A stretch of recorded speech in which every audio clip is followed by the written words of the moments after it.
habeen wanaagsan daawadayaal ku soo dhawaada qodobada warka habeenka YouTube-ka galwareed media waxaana caawa ugu waaweyn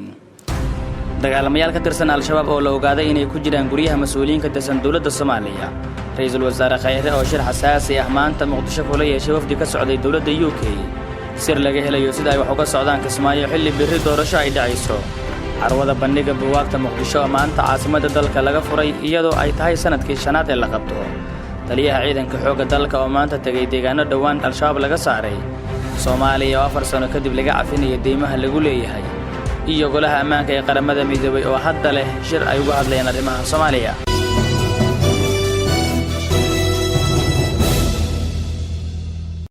intaasi daawadayaal waxay ahaayeen qodobada caawa ugu waaweyn warka habeen ee galwareed media waxaan naga xasuusinaa inaad turkumataan oo aad subscribe saartaan channelkan haddii aad tahay daawada nagu cusub si aad u heshaan wararkii ugu dambeeyay xaqiiqada ku saleysan sidoo kale waxaad booqan kartaan wararkeena oo qoraal ah aad ka heli kartaan galwareed.com website-keena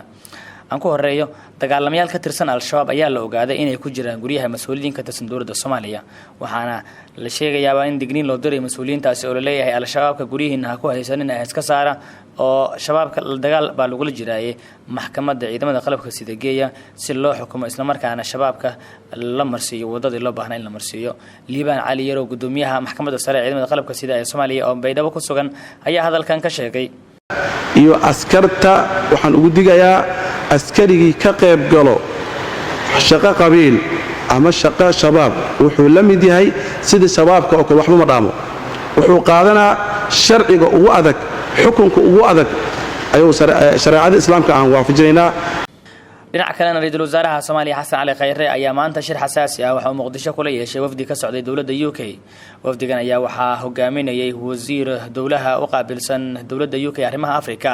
kaasi oo Muqdisho soo gaaray isla markaana ra'iisul wasaare Xasan Cali Khayre la shiray waxay ka wada hadleen xiriirka labada dawladood iyo sidoo kale taageerada dawladda UK ay siinayso Soomaaliya dhanka siyaasadda iyo dhaqaalaha ay UK ka taageeri doontaa Soomaaliya oo ra'iisul wasaare Xasan Cali Khayre ay u ballan qaaday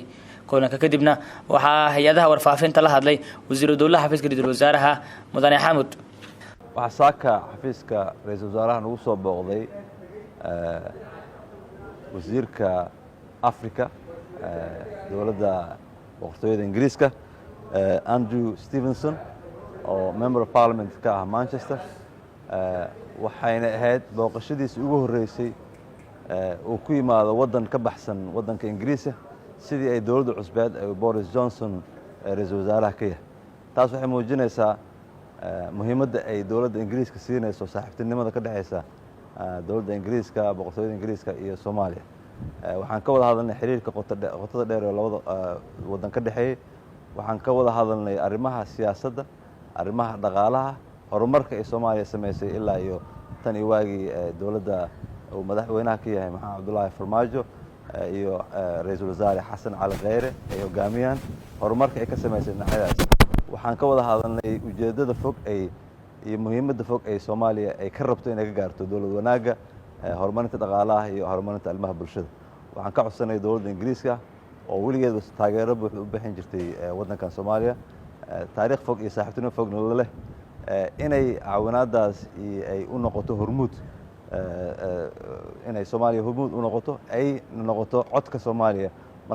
markay timaado adduunyada iyo fagaarayaasha ay dawladaha adduunka ku kulmaan ra'iisul wasaaraha wuxuu ugu celceliyay una fasiray horumarka uu galmudug ka soo hooyay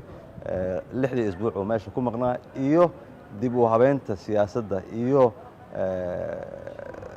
kobcinta arrimaha maxaa la dhihi jiray dawlad wanaaga uu ku leeyahay sir ayaa laga helayaa sida haatan ay wax uga socdaan magaalada Kismaayo xilli ay bir dhacayso doorashada madaxtinimo ee maamulkaasi Jubbaland waxa wararka hoose oo aan helayno ay sheegayaan in Axmed Madoobe oo xildhibaanada kulamo la qaatay isla markaana uu ku wargeliyay inay tahay inay isagu doortaan isla markaana uu ku jiro dagaal siyaasadeed xildhibaanada ayaa qaarkood markii horeba ahaa kuwa ku yimid dalabka Axmed Madoobe iyo ballan kala dhaxaysay waxaana uu ku adkeeyay in birito ay dhacdo taariikhda ay wada sugayeen iyo ballantii lagu ballansanaa inay dhacdo ee ah inay isagu doortaan xildhibaanada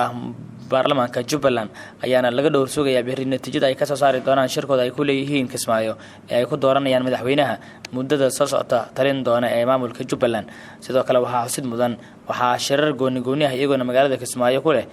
musharaxiinta mucaaradka ah ee la baxay isbedel doonka Jubbaland muqdisho maanta waxaa laga furay carwada bandhiga buugaagta ee muqdisho oo sanadkii shanaad ay tahay iyadoo si xiriir ah sanad kasta loo qabanayo bishan oo kale Agoosto. maanta muqdisho waa laga furay 3 maalmood ee soo aadan ee maanta bilowga u ahayd ayaa uu socon doona waxaana xusid mudan in maanta ay ka soo qayb galeen qurbo joog muddo sanado badan dalka ka maqnaa aqoon-yahanada ayaana buugaagta soo bandhigay ardayda muqdishona way iibsanayeen muqdishona nabad bay iifinaysaa markan taliyaha ciidanka xoogga dalka General Indha Qarshe iyo sidoo kale mas'uuliyiin kale oo ka tirsan saraakiisha ciidanka xoogga dalka ayaa maanta waxa ay gaareen deegaanka Bariire ee Shabeellada Hoose.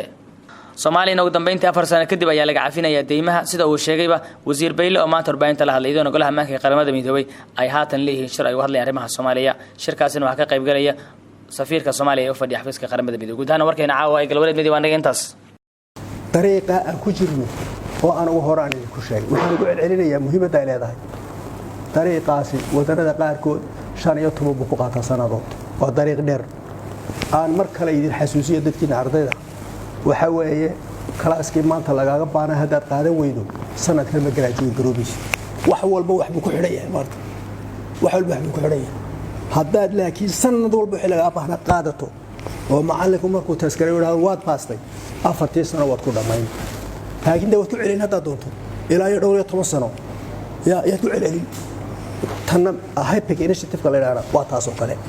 geedi socodka deed cafisku waa taas oo kale weey inta aad qaadato bay ku xidhantahay inta aad qaadato bay ku xidhantahay waxaan anagu damacnay inta ugu badan in qaadano kana soo baxno yaarna markaan eegnay waxa la sameeyo waxa nala noqotay inta wax la qaban karayo inta wax la qaban karayo hadaynan siyeeliyeen baa la qaban karayaa ayaa nidhi waana qaadanay wixii wadanada qaar ku qaadanay 15 sano runtu waxay tahay wax weyn qof walba internetka gal research-kaaga samee iska dhaaf ku tiro ku teenta iyo afka laga yiraahdo iska dhaaf bal hadii dawladdu walba inta ku qaadatay HEPIC initiative dawladdu walba inta ku qaadatay aad heli karaa qoladii research-ka sameeyay media ayaa heli karaa Soomaaliya waxay ku qaadanaysaa less than 4 years bay ku qaadanaysaa inay graduate garowdo inta laga daayo now halkeen marayna marka horta andeynteedii ka warramo deynta 5 bilyan yaa inagu leh haddii aan hore uga warramay waa ku celinayaa yaa inagu leh 3 group ayaa inagu leh waxa weeye baanka internationalka IFI iska leeyahay World Bank IMF ka iyo African Development Bank weeyaan saddexdaasi kaliya la isku geeyay bilyan wax ku dhow ayay inagu leeyihiin yaa waxa kale oo jira wadanada oo kala qaybsamay oo qaarna leeyahay Paris Club yaa waxa weeye clubka ku midoobay Paris ba shirka lagu galay ugu horeeyay Paris Club oo Francisco chairperson ka yahay ayaa iyaguna jiro 3 bilyan ayay nagu leeyihiin yaa arabahana inta kale ay leeyihiin Paris Club now arabuhu waxay adduunyada kale kaga duwan yihiin waxna dawladda ay nagu leh intooda badanna hay'ada ay iyagu wada leeyihiin bay nagu leh hay'ada iyagu wada leeyihiin Islamic Bank kamida Arab Monetary Fund ba kamida 280 waxay nagu leh ka ugu badan Arab Monetary Fund Arab Fund for Economic and Social Development Arabta wada leh koob maxaa kale kaga duwan yihiin waxa kale kaga duwan yihiin Sacuudigu lacagtu nagu leeyahay for example waxay nagu leh hay'ada Sacuudiga ee development Saudi Development Fund ee nagu leh maxaa kale kaga duwan yihiin iyagu qolooyinkaas deyn ma afiyaan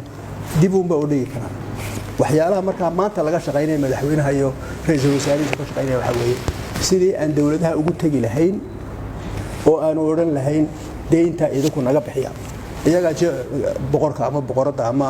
whoever ama ameerika ayaa waqti qoraya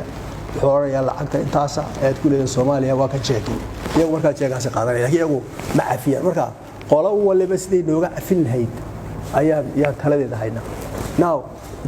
markaad organization ahaan soo qaadato lacagta ugu badan organization ahaan waxay nagu leeyahay World Bank 500 milyan ayuu nagu leeyahay IMF ku xiga 330 milyan ayay nagu leedahay African Development saddexdooda weeyaan wax yar oo aan 200 milyan gaadhin ayuu nagu leeyahay 200 milyan waa lacag badan laakiin marka kuwa kale u eegto waa ka yaryahay marka bilyan wax ku dhow ayay saddexdaasi nagu leeyahay wadanada markaad eegto wadanada lacagta ugu badan waxa inagu leh Bafiliya Talyaaniga ya talyaaniga ayaa inagu leh aan dib u eego halkan talyaaniga iyo faransiiska ayaa ugu badan talyaaniga iyo faransiiska lacagaha wadanada ay nagu leeyihiin waxaa ugu badan talyaaniga iyo faransiiska labadoodana waan ka shaqaynaynaa in ay naga cafiyaan deynta oo ay habkooda u sameeyaan wadanada iyo dalalka ay nagu leeyihiin IFIska World Bank iyo IMFka iyo Africa Development Bank hab lagu cafiyay bay leeyihiin processkay soo geliyaan lacag bay meel u sii dhigaan wadanadu si ay u kala horeeyaan ayaa markaa looga cafiyaa lacagtaas la dhigay haddaad u soo horeyso oo aad tahay qofka ugu horeeya qualified marka lacagtaas ay isticmaalayaan wadanadii lahaa